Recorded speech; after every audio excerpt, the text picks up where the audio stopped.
here. It's here. It is fucking here. And before I even say all the rest of the soundboards, guys, we made it. It's actually, I know I say it's a special episode every time, but this really is actually a special episode because not only are in the double digits, episode fucking 10, guys. Special. They say we couldn't do it, but we fucking did it. But now I got one of my good high school friends coming back from, not high school, coming back from, where was the last place you were at? I was, what do you mean? Like, I know you travel a lot to like go and do, I guess, soccer. I was in Minnesota earlier in August for MLS All-Star Week. That's it. You see what's going on? You see what the fuck is going on, man? Julius and Brian on the show, man. You already know what's happening. And that was like a little informal introduction, but let us know who we have in the studio with us today, man. Hey, man. Elischa Edouard, soccer, personality, content creator, just creator overall, fan of the game. I do all of that, man, and just overall just lover of football fans and just someone who likes to entertain, you know? That's, yeah, people like to put the influencer tag on me. I'm not a huge fan of the influencer. Well, you influence a lot of people. I think that's fair. I think it's fair to say you're an influencer. I mean, I think it's part of it, but I don't like it when that's like the full label. Oh, okay. You know what I'm saying? You want to be versatile. Yeah, you know, because it's like it's part of the recipe, but it's not like the name of the dish. You know what I'm saying? It's macaroni pie. We use salt in it, but it's not salt on macaroni pie. You feel me? Outrageous with the facts already. Before we get into the episode, there's a couple announcements. Like I said, episode 10, the summer's over, but 347 podcast isn't over. Is there anything else you want to say, Brian? Nah. Just more content, more bangers, more numbers. Numbers. More success. Yeah. Guys, we really appreciate everyone who has supported this podcast so far, and we're just staying started, and we crack at it, but we might be back at it, baby. That's it. You already know what's happening. All right, so the last time I like had a full on like conversation that I can like remember like outside of like the incident was definitely like back in high school. Yeah. You know, because we both went to Midwood. Shout out to Midwood. It's always a beautiful day to be a hornet. Felt like a butterfly, sting like a hornet. Outrageous. When was the last time you've been to Midwood though? Bro, I think after we graduated, like a year later, I went back. Just because, bro, I'm not going to lie, like, when we were still over there, we used to see, like, the kids who graduated come back and whatever, and we was like, oh, that's so cool. Like, they're in college. I want to do that so bad. You know what I'm saying? They're in college, whenever they're coming back, like, you feel like a different type of way. It's like a different glow when you leave high school, you know? Yeah, for sure. So, a year later, I was like, yeah, I want to do that. And I went with two of my boys. We went back, so, like, some teachers. How was it? It was cool. You want to go see Miss Simon?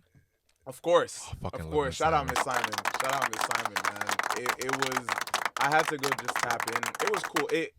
Like, I don't know, it had a different feel because it's like, even though it's like a year later, but you're exposed to so much. I always say, bro, like coming out of high school, life really became like real. It like, just jumps on you. Yeah, I feel like there's a lot of things that, I don't know. It's different for different people. The responsibility is crazy because once you put that adult 18-year-old tag on yourself, there's a lot that comes with it, you know? Yeah. And like I feel like there's a safety net in high school with careers and things like that. You kind of feel like, oh, it's not real yet. I don't have to, you know what I'm saying? I have time to figure this out. And like I feel, and I think it's 100% true. What you want to say you do in high school, you don't really do when you graduate college or you're in college. A lot of times it's like a lot of the time, actually. Yeah.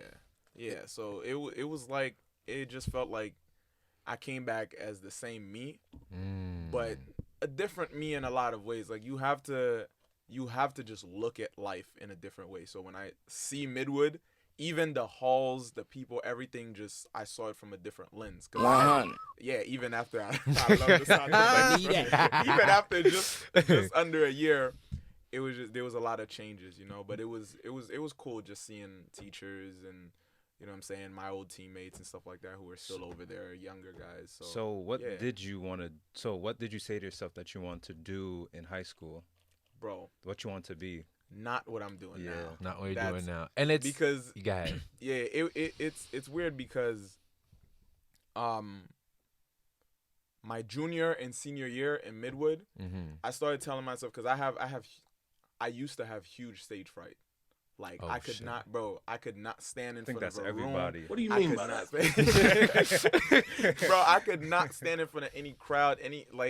I could not do it. You know what I'm saying? Like, speaking in front of classes was terrifying for me. But at some point, bro, there was just a lot of things that I felt like was like life was progressing, and I just felt like there were some core, like, essential things about myself that I needed to just fix before that next step, before college, before things start getting real. I'm like, I'm looking up to this person, that person, you know, this actor, that artist, whatever.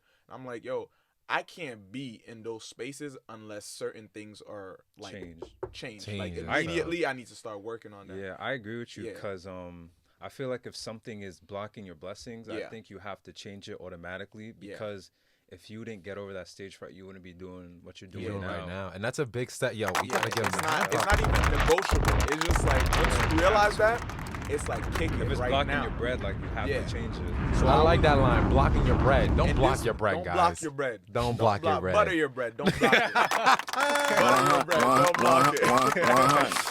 Oh my God. So literally, it was like, okay, stage, like, I didn't even know I wanted to do this yet. But that was just one of the things. I just had a kind of like a mental list of, okay, you're not good at this, you're scared of that, you're not, you have this insecurity, you gonna go down the list, you about to just fix everything. Wait, you can never be perfect. That's a healthy. You can't be perfect, but before you now. go, what can you tell people that are scared to do, or like scared to take the next step?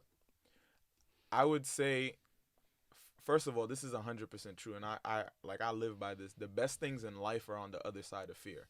Like, there's believe that. It's true. Like, you can be scared of it. It's okay. That's a normal feeling. Like, it's normal to be nervous. It's normal to be scared, but you can't be hypocritical about the things that you want to do. Like, if you say to yourself, I want to achieve this, I want to be that, be about it.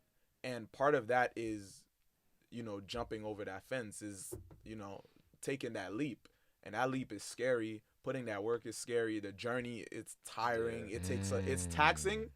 But bro, what's on the other side? Like, I've lived it. I'm still living it. It's still, you know, still the process, bro. You're tip still of the doing iceberg. it. Yeah. And so it's like, but I'm full testament of, bro, the best things in life are on the other side of fear. And I thought you were gonna say the other side of focus too. I thought you were gonna say the other side of the fence, because you know how they say the grass is green on the other side of the fence. You feel me? But you know, in this case, the grass is golden at the other side of the fence, guys. It's golden. Don't live in your fear and stuff. And I think one of the things about transitioning to like high school into the real world is that you had mentioned earlier how high school, it wasn't really much of like a lot at stake, because the teachers there or the supervisors are supposed to watch you. They're supposed to make sure that you pass school and stuff. But the good thing about college is that, like, you know how everything, like, you're by yourself? Well, that's also the problem too. Like, you're by yourself, you know? Like, I feel like high school, what high school fails it does is like prepare us for the real world. Like, as far as like outside academics, because you know, you have lunch period, you have to do this, you have to do fire drills, all that other stuff. Like, it's all structured in high school. And so when you get into college, it's just like, all right, here's your assignment, do what you gotta do. They're holding your hand the whole time, bro. They're just holding your hand, and you have that safety net. And I think even like when you're on a team, especially, you playing a team sport or a high school, you always have somebody who's looking out for you, right? But if you're doing, like, I feel like there's a different skill set for the kids who might have played tennis or like fencing or like those sports where it's only you out there. So how do you manage your life and social media? Well, prayer first. That's like the number one thing. Like, I keep God close, cause you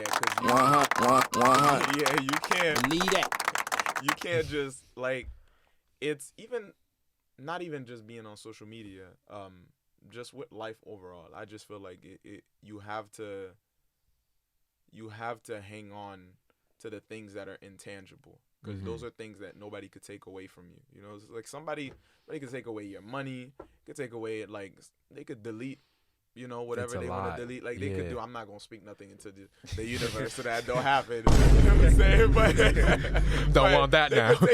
Let's say they could take my car or my shoes or whatever. You know what I'm saying? But, you know, the things that I've achieved, you know, how good my heart is, you know, my relationship with God, the intangibles, love I have for people, respect, all of these things, like, are dependent on me. So that keeps me grounded. That keeps me, you know what I'm saying? That keeps me level-headed, and it keeps the focus on me, too, so I don't lose sight of, like, what's really important. And that's an important thing, considering that, you know, since you have like a huge following, since you do soccer content and stuff, like, yes, like it's really like nice that you keep true to your core values, but like, do you feel as if like, especially when you interact with people you don't know, like you interact with people you don't know all the time. So it's like, has there ever been a point in time where like you felt like your beliefs were being challenged by like your own fans? And by challenge is more so just like, I guess people just testing your patience or like just testing like, oh, are you gonna react and stuff? Because I know the amount of people that comment on your stuff, like some are like, most of them are positive and then some are negative, but that comes with everybody. So I got a good story for you. So speak on it now. I like this. So there's this thing, you know, on the internet, there's like, especially young boys, they have this thing of like calling people cringe. Right? That's like, and you know, kids are the best roasters. Like, I don't care. Stand-up comedians, whatever, cannot compare. Kids will get under your skin with the simplest words. Like, I went to a soccer game the other day, and just a kid was like, "You suck." Just like that. And "you suck" is not like, that's not the... What do you mean by that? Pause, though. But it's not something that's like that hurtful. But when a kid says it and the tone that they say it, it just... I was mad for the other player. I was like, yo, if you said, I wouldn't let that slide, bro, if I was you. Like, it felt like I felt it. So it's this thing of like when they call you cringe or whatever, and it's, people don't understand that to you, that's like, yeah, you're saying a negative comment to me. You trying to, you know, get under my skin. at me, get under my skin. Yeah. To me, bro, that's a comment on my video. That's engagement. 100. Thank you. Like, that's literally what I can say. But at the end of the day, like, sometimes people, certain things will be like, yo, why did you feel the need to say that? Yeah. Like, you feel me? Like, so, I feel like people wake up and like just choose violence. They want to just say something to you for no reason. And of course, they'll never say it in person. Of course not. But so the story is, the other day, and again, I get these comments all the time when I do stuff with like Bleacher Report, whatever, especially on their comments. Oh like, yeah, 1000%. Yeah, they go crazy. But this guy who wasn't even following me, I guess, I did a video with. It's always the people who don't follow you. Like, you really went out of your way to comment on someone you don't follow. He came from a BR video that I was in. They tagged me in. He went to my page like, yo, I don't know why BR posts your videos. You're so cringe, whatever. And I said, this was in the morning, bro. And I said, usually I've gotten a lot of those, but you know what? Something made me want to respond to this one. Right? This one, because I was like, you know what? I'm not gonna mess up my bag for you. I'm not gonna say nothing. I'm not gonna go Brooklyn on you and say something crazy. That's not gonna happen. Over someone I don't know. Yeah. Like, I don't know you. Yeah, I don't know you. This doesn't matter, but I get them so much. You're the unlucky one today. That's gonna get my energy. So I went. So what I did was, and he's, bro, rookie mistake. His page wasn't private. So I have everything. Had the facts. Everything, bro. I got the whole lineup. Like, do not, man. So I scroll down his page, and it was like one of the posts. This is a very nice post, sweet post of his. Yo, homie said it's prime time, baby. I'm about to get there. It's a very heartwarming photo of his mother and his grandmother. And I said, don't get the grandma in this, man. Listen, Granny, I'm sorry, but don't get the. So again, me being me, I'm not somebody that, I'm not a disrespectful person. Like, I'm not gonna go out of my way to try and hurt somebody. Again, my intentions is always love. Even if you try to insult me. Like, I don't want to hurt you. I don't want to put bad energy out there. I'm all about good energy. So I'm not going to go and curse you out and say nothing disrespectful about your mom or whatever. But yeah, I said I'm gonna play a chess move because I know how this comment is gonna make him feel. So I just on the picture he posted of his mom and his grandma, I commented and I said, "So much ammo here, but I'm gonna let you slide." And just left that comment. Not him putting the gun on the table and be like, I'm not going to shoot it. Yeah, I said. Just know it's there. You know? Maybe like 2 minutes later, deleted his comment on my page, deleted my comment, blocked me, everything like that. Because he was like, oh, snap. Like, and that's the thing. Sometimes, like, I don't recommend replying to or giving that type of energy to anyone. But over 2 years, that was the first time I like said anything to anyone, you know. Like, I think the other last time, like somebody DM'd me and said something about my hair, and I was genuinely like, "Yo, that was funny as hell." Like, I right? Like sometimes the like insults... you're lucky that was funny because then I would have came for you. But because that was funny, I give you props. And the answer from him was, "Yo, my bad. It wasn't even like that. Like I just wanted to get your attention." And you I feel was just me? like, bro, trust me. You saying something positive gets my attention way quicker. You know. 100. So and it's one of those things where it's like, bro, I'm you know, I'm all about good intentions. Yeah. I put good energy out there, not just to receive it back, just because that's how I grew up, that's how I was raised, that's who I am. You know, so I'll never even, again, if somebody says something to me, I'll either just remove the comment or block them or not say anything at all because it's not worth it. You know, there's much better things. Me putting my energy into that, that's wasting time that I could be replying to somebody who said something good to me. Positive. You know? I only reply to positivity, bro. Yeah, so just positivity, bro. It's just focusing on the good. And so, yeah, but to go back to your question in terms of the balance, I keep God close. I make sure I have people around me who also, you know, don't treat me for, even though, again, it's still, like, to me, I'm still at such, like, a beginning level of everything. But again, I have people around me, whether it's my lady or my friends or parents or friends or people who just, like, you know, like, treat me for me, and yeah, and who have also, like, high standards and things that they're doing and, you know, trying to better themselves and be good people too. So yeah, it's just my circle and my surrounding is huge on that. It's important to surround yourself with people who are, like, just aligned in what you believe in and stuff. Like, they say you are a reflection of who you hang out with. And I wholeheartedly agree with that, my man. Wholeheartedly agree with that, actually. So you mentioned that you were in the beginning stage of, like, you think you're in the beginning stages, but from your following, it doesn't look like it. How did you make that transition from college to content creation? And before you answer that, I actually remember when you first started, like, seeing the glimpse of your video, and I already knew the comedy was there.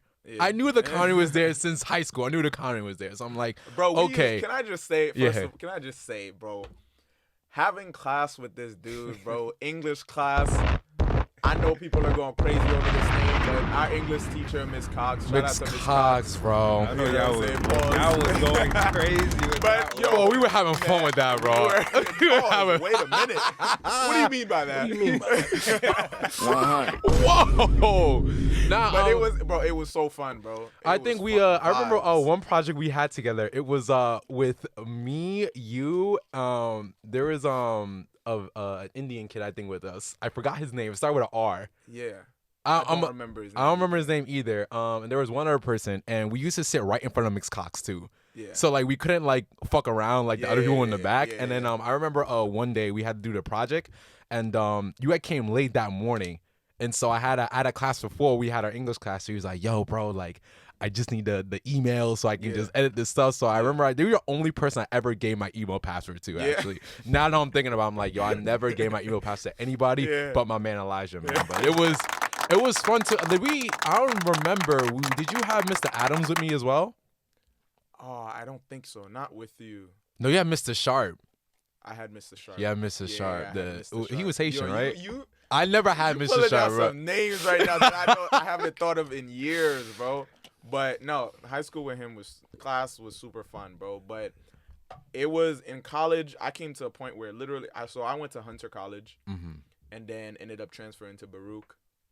But before I went to Baruch, because I was really still am into business, and so I wanted to be in an environment that like feeds that, you know. And Baruch is huge on business, but while I was at Hunter, it was just like I wasn't feeling it. Like a lot of people like Hunter. A lot of people don't like Hunter. It's just for me it's it was way and it was hard, bro, and it was Midwood 2.0. Like a lot of Midwood kids went to Hunter, and shout out to y'all, bro. But if I'm going to another school, I don't want to see Midwood people all the time. So I was just like, bro, I feel like I might as well should have went to Brooklyn College. Like shout out to Brooklyn College. It was like that.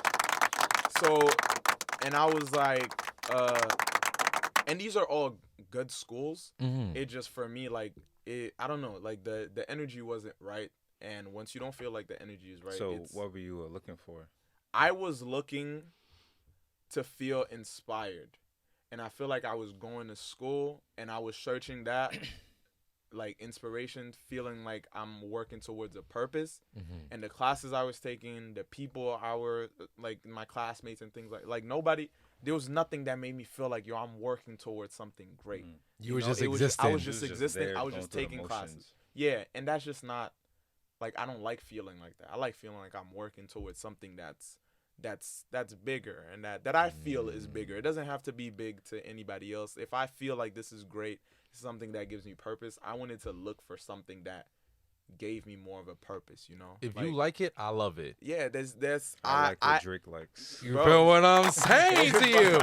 And I think the main thing too is I think the thing about our bodies have like a biological clock when you know you're not at the right place. Yeah. And I think at that point, I don't know. So I want to ask you, like, when in Hunter did you think, or when was the point in time you were like, okay, I need to like either start my content creating or I need to like switch up the flow? Bro, so I always credit, like, there's these two guys called from the UK called Poet and Vuj. 100. Shout out to Poet and Vuj, man. And they've been doing like soccer content like for forever. And when I came across like their video, they used to work at this place called Copa 90. They had this show called Comments Below, literally like weekly just show about soccer, just summarizing things that happened during the week. And I just like got damn near addicted to their videos. Like I used to watch and binge watch everything, and I love watching just their content. Yeah. And at some point, like, I saw on Snapchat that they were coming to the US, and they had like, and I emailed, like, I messaged them on Snapchat or messaged like one of their producers or whatever, like one of the producers. And I was like, yo, you guys have to have a meet and greet, right? Like, because you have fans over here, whatever. I didn't even know what other fans they would have, whatever. I just was like, you have fans. Look, you got fans, and you know you got me, so you got to pull up right now. Myself and I, you got 3 fans. Like, that's it. And it just so happened that they were already thinking about doing a meet and greet. And they was like, yeah, we're going to put, and he responded. He was like, yeah, we're going to put some info out about that, whatever. Ended up, came to New York, had the meet and greet. They went to this place. It's like an indoor soccer, like a small soccer field thing. So they were like, they would come there and play with like fans and stuff too. Yo, that's mad like fun. A day. So it was dope. Imagine, like, you see these dudes on the computer, you love what they do, and then they come and you get to actually it's not just like a press conference or whatever. Like, you're playing soccer with them. Even if they're busting your ass. Yeah, exactly. So it was like, pause. But it was like, well, we gotta. What do you mean by that? What do you mean by that, man? Like, come on now. Yeah. So it was a dope moment. And so from that point on, it just made me see, one, that these are just people. Like, I knew that before, but it's just meeting them. I was like, yo, these are people, and they have a voice. They have a perspective. I have a voice. I have a perspective. I'm a person. I love this game too. Yo, I could do something like that. Like, they that kind of was like the switch that was like, yo, let me see what my voice can say and how loud I could be in this space. Yeah. And so I just started really like planning, fine-tuning tuning out a lot of things in my life, because I wanted to be like, okay, if I'm gonna hear what God has to tell me, whether this is right to go to or not, I have to tune out a lot of the other noise. So I started just kind of removing myself from certain people and things, just so I can really be in tune. Were they not supportive of you? Nobody knew. that I was during this time. Nobody knew. No one knew shit. Yeah, I just know. You didn't look for any second opinions. You just no, absolutely not. Okay. Yeah. Didn't I say that? I don't want honestly, sidebar guys. I feel like I'm just at that point in my life where it's just like I don't want anyone's other fucking second opinion. Whatever we want to do, we can fucking do. Yeah. Facts, literally facts. Whatever we want to do, we can do right now. And I think that's a big testament to your character, because now that you realize that, hey, these are people doing the things that I love to do, and now that it's like I realize that they're normal people. Yeah. Like everyone, like you said, everyone's a human. Everyone has their own perspective. And I guess when you thought about like, okay, maybe this is something I feel passionate about, that gave you more of an incentive to get over your stage fright. Because now you're like, okay, I really love this now, and like this is how things kind of line up, and that's when your intentions are right. That's how like the universe kind of moves for things to happen for you. Because even before knowing, making content, doing all of that, I was already like I wanted to get rid of the stage fright. I took public speaking classes twice in high school, 2 more times. You have Miss Ryan in college. You didn't have Miss Ryan. She came to last year. No, I think Miss B Jones. I think her name was B Jones. Something like that. Something like that. All right, go ahead. I had her twice, bro. Took her class back to back. College too. I was like, I'm gonna take some more because I want to kick this. And at some point, like now, bro, put 1 million people in front of me. Like I'm gonna get up on that stage and talk my shit. Like that's. And it's just like, and it came again from conquering that fear. Was it? It was scary as a lot of times it was difficult, but I was intentional on even before knowing that I'm going into that space. That was just one thing about myself that I wanted to correct or be better at. So then when I had that realization and I started, again, tuning out the noise, focusing on, okay, do I really want to do this? Then I was like, okay, now what's the process? Now that came the research. How does this person do it? How did that person do it? What's the information out there? What do I need to make this happen? And then just checklist. And then once I'm ready to do it, I was just like, all right, like it's go time. Like again, nerve-wracking. It's scary. You don't know how people are gonna respond. It's go time. It's like, go time, baby. Go. La Liga, bro. Yo, honestly, like, I just want to say that. Ready to rumble, bro. That freaking rap video you did versus La Liga and what was the other? What was it? League. It was what inspired that video? I need to. What inspired that video? So it's like I'm huge on characters, bro, and I'm huge on turning soccer things, whether it's teams, players, whatever, and just personalizing them, like making this league into a person. I think this team into a person, this situation into a real life event. Because again, there's a lot of people who are not into soccer, but they could be if maybe it was presented to them in a different way. So I'm just like, yo, my friends and family might not be my target audience, but I still want people who might not be diehard soccer fans to still be able to enjoy this content. You know, I don't even watch soccer, and I laugh my ass off, bro. Appreciate that, bro. So it's like the people who are fans understand some of the subtle things. Yeah. But, like even like and sometimes, bro, accidentally, certain details just come up. Like I remember I did this video about it was about Manchester United, the club in England, and their owners are American, and they're named the Glazers, right? And during the video, I'm doing this video, this skit, and I ended up, like, my girl had bought me some Krispy Kreme donuts, right? And I had a glazed donut, and I used it in the video, not even thinking about how that's fitting into, like, the Glazers and having the glazed donut. And then I got a few comments that was like, yo, the detail is crazy. And I was like, yeah, it's crazy. And I look back and I'm like, oh, I accidentally did that. But like I do that a lot too, intentionally. And then whoever catches it. But it's that thing of just like mixing real life and the soccer and just bro, just it's a beautiful thing because just like as you're going through the journey, like yes, you did. Now you said to yourself, okay, let me do the research, and like. For someone who actually like watched you grow up, like as far as like the content grow up, like I ain't watching grow up. Sorry, I'm at my high school, so we're clear. But just watching you grow like through the content, like one, I can just say I'm proud of you too. Like one, I'm saying I'm proud of you, not, and then two, is more so like on that journey, you just you realize more things about yourself. You realize things that okay, I even think about this before, but now that I'm doing this. oh, how about this or how about that? Like you realize there's other abilities you can do. You realize that you break your ceiling every time you move up. Yeah. And and people just need to understand is it's like enjoying the process means that you can find new ceilings for yourself. Yeah. And I think that's exactly what you did. So on that topic, what made you decide to narrate a TV show?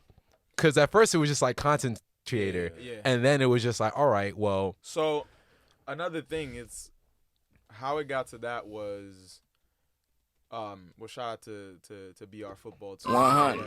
It's like crazy.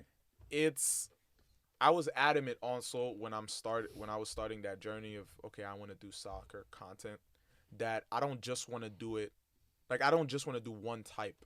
Mm-hmm. I want to do a sit down show or a podcast. I want to do on the field stuff. I want to be out there. I want to do like documentary style stuff. I want to do voiceover. I want to do skits. I want to do like so many different things. Mm-hmm. And I'm like, I'm not going to do all of it together, but I'm going to tap into at some point like every single lane. Mm-hmm. And so that just one of those things that ended up, projects that they were working on. And then it was brought to me and I was like, hell yeah, I want to do this voiceover. Like I'm going to, get to the motherfucking bag. Yeah, it was just one of those things that it was a no-brainer once the opportunity and they were looking for someone to do the voiceover. And it's like also if your voice if the audience already knows your voice, it makes them easier. even more receptive to the video or the show. So yeah. And I think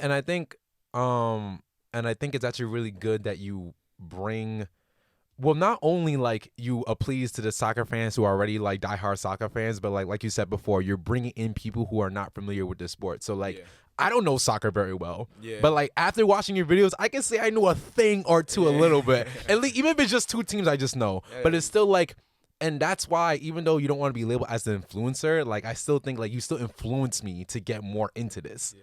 So like, yes, you're not just an influencer. I'll take that. You feel what I'm saying to you? You feel me? Like, I'll take it. Like you have to understand, like you're a light to a lot of people who's looking for soccer content or just looking for new things to just get into and stuff. And like majority of fans don't even have to be diehard soccer fans. There's just people who just want to see you just grow and stuff. And I think one moment I saw from you when I was like, yeah, this is it.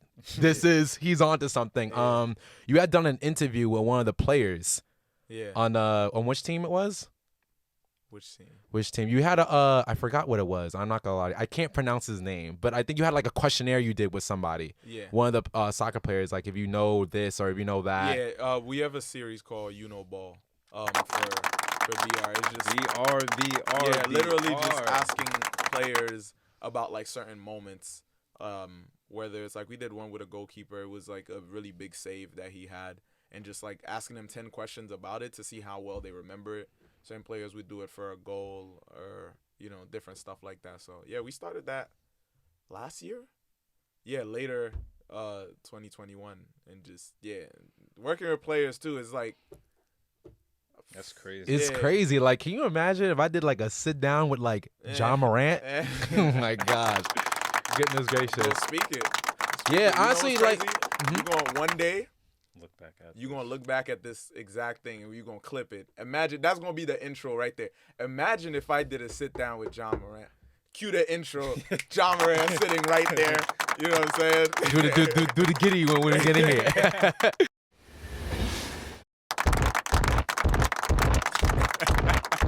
I love how hard he goes with the...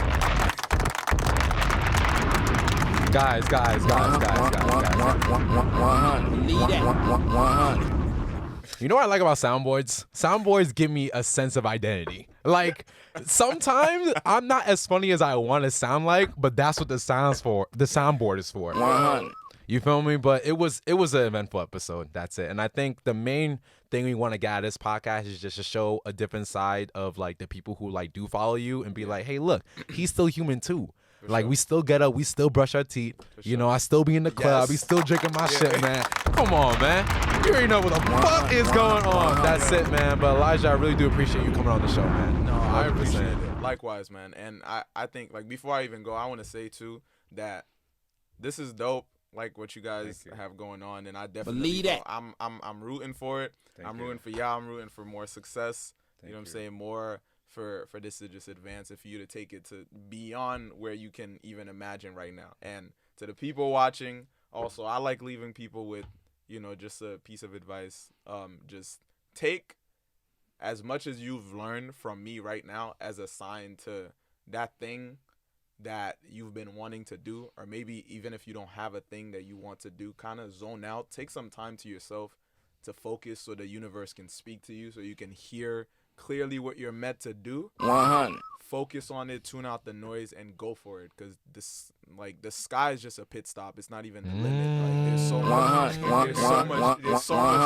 much to do, so much to accomplish, and yeah, there's no reason why you watching this or you guys can't be, part of that same. The journey. world is yours, baby. Absolutely. The world is us. The world is ours. Where, for everyone watching this, where can they find you at? Man, TikTok, Instagram, everywhere at ELISCHA EDOUARD, man. Elischa Edouard, everywhere. All platforms. Y'all heard him, man. Link in the description below. Like, comment, subscribe if you want more content. But even if you don't like, comment, subscribe, I mean, people have a trouble committing. That's the thing. So we don't keep giving you content anyway. For sure. You gonna be sick of us. Every time. Just check it out. Maybe you'll like it, maybe you won't, but check it. You know what I'm saying? Give it a chance. 100. Shout out to 347 Podcast, y'all.